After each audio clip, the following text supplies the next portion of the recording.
Something's fishy. Hey guys, I'm SharkZone, and in today's video, I'll be covering 12 common laning mistakes you will find in low elo throughout the game. These basically happen in all ranks, but generally you will see this happen in games before Diamond. If you enjoyed this video, please smash that like button because it really helped me out a lot. So the first common mistake you will see happen all the time is people holding onto their summoner spells for too long, which will result in them dying. We all have done this where we're getting ganked and don't use our flash until the last second when we're 100 HP. Well, 9 times out of 10, when you do this, they will finish you off regardless and you just wasted your flash. Just use it when you see the jungler is there, so that way you live and ward for the next time so that doesn't happen again. This also can take form in anything from ignite or exhaust. If you're fighting someone, then just use it if it secures winning that fight. Holding it then dying because of it is never good, and it always comes back in 4 minutes anyways. Summoner spells are supposed to benefit you in the aspect of gaining something from it, so use them in that way. The next mistake is when people greed for minions, especially the cannon. Everyone does this when they want a single minion so badly and end up losing half of their HP for it. This actually does take some time to learn, where you have to be picky with the types of minions you choose and get. Cannon minions especially will make you always go for them, and any skilled player knows this is the best time to take half of your HP away and make the lane go in their favor regardless if you get the minion or not. Anything from skill shots to auto attacks, when you go for that minion, they will hit you with them, causing you to get super low. Especially if you're playing melee bruisers or assassins, be super picky on which minions you choose because once you're low, you can't fight, causing you to be useless. The next mistake is not sticking to the side you warded in your lane. As we all know, especially for mid lane, there are too many places to ward that you can't cover all of them. If you ward the right side of the lane, stand near the right side, so that way when you see the jungler, you can run away. If you stand near the left side of the lane, then you won't be able to see where the jungler is because there's no wards there. This will result in your death, since by the time you see them, they probably threw their CC or abilities at you and it's too late. If you're top or bot and have one side to ward, try to stick to the edge of the lane so that way when the jungler does come, you're as far away as possible. That's how challenger players are able to leave the laning phase with no deaths, even when ganked, and you can implement that into your games too. The next common mistake is when people don't pay attention to the enemy turning 6.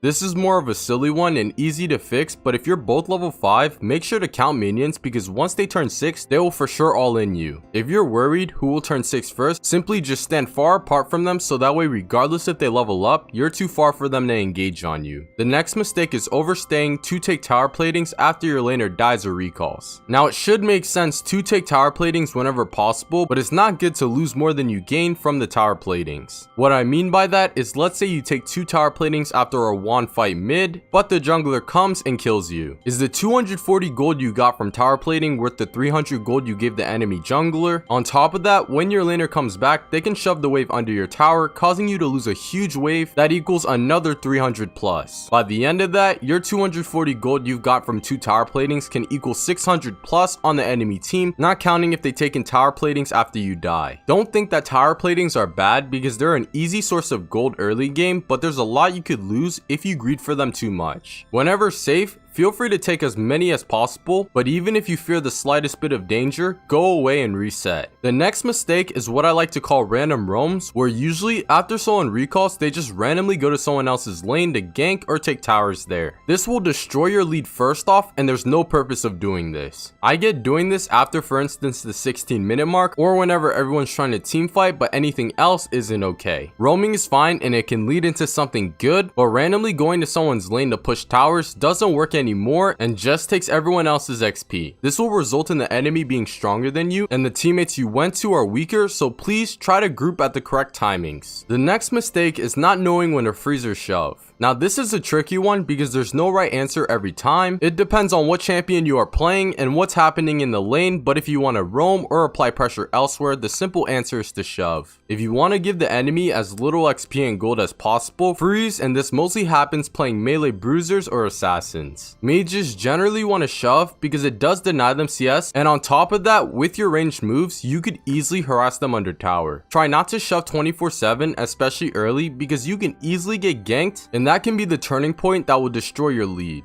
enemy jungler spots plays a huge role in whether you want to shove or roam, so always be looking at your minimap to see what's going on. The next mistake is literally not looking at your minimap enough. As we all know, in the bottom right of our screen is our minimap. It gives you so much information from who's fighting to who's been spotted on a ward. Don't take this for granted, and you should actually be looking at it every 10 seconds or so. Feel free to have a 10-second beep timer playing in the background as you play, so that way you can adapt to playing like that. There's no reason to even ward in the first place if you aren't going to be looking at your map. The next mistake is not looking at what your jungler is doing or assisting them. Junglers play as leaders when it comes to taking objectives like Dragon Rift, so no matter what lane you are in, you need to support them. Whether if it's them getting counter jungled or them doing that, you need to back them up so that way they can do more for your team. If you think about it, you doing this basically helps your entire team, because once he gets a lead, he rotates that into other lanes. If they're taking Dragon Rift, you should be in their area, so that way if the enemy jungler does come, you outnumber him. I get that junglers are supposed to help you win your laning phase, but you need to help them get their snowball started. You can even help them gank bot, which will be extremely tilting for them, since having 4 people come bot to kill 2 people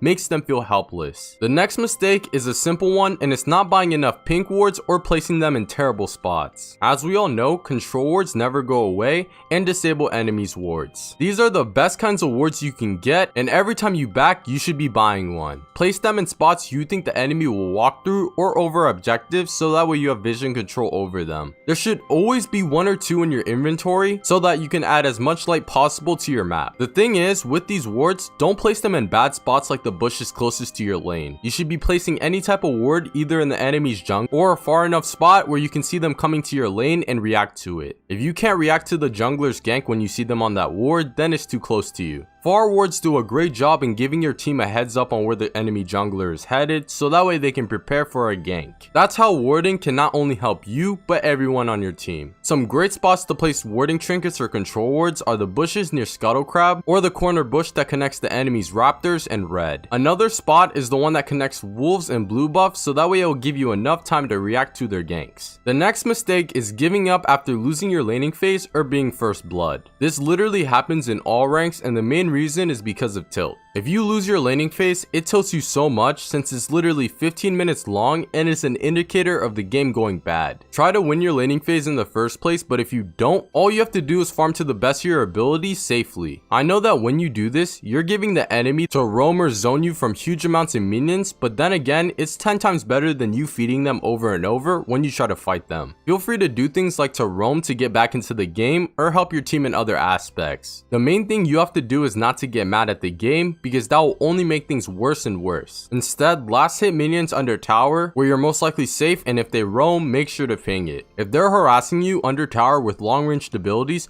don't just take damage from them, ask your jungler to come to your lane for assistance, but don't rely on it. The junglers you play with are very hit or miss if they're good or not, so expect them not to come. When they roam, attempt to follow them if the situation is right, so that way you can turn that 3v2 fight into an even 3v3. They may wait in the bush then engage on you when they see you coming, so be very careful about that and expect it. Don't do it if you know you will die, and it's best to just clear the wave and shove it under their tower. By then, you will take their tower platings and gain a lead through gold. Remember, you can farm your way back into the game fairly easily in low elo, since games go past the 25-minute mark. When everyone groups, when the time is right, just go into the side lane for a little bit and farm waves giving you tons of gold. Minions are going to be the key way for you to get back into the game, so learning how to last hit is essential when coming back from behind. Don't contest risky minions like I mentioned before when they're ahead, because they will kill you. The melee minions are the easiest to get, and you shouldn't miss a single one because they will count for 3/4 of your CS count at that point. Anyways guys, I really hope you enjoyed that video, and if you did, please smash that like button because it really helped me out a lot. Comment what you want to see next and subscribe to my this in the future. If you haven't, make sure to follow me on twitch.tv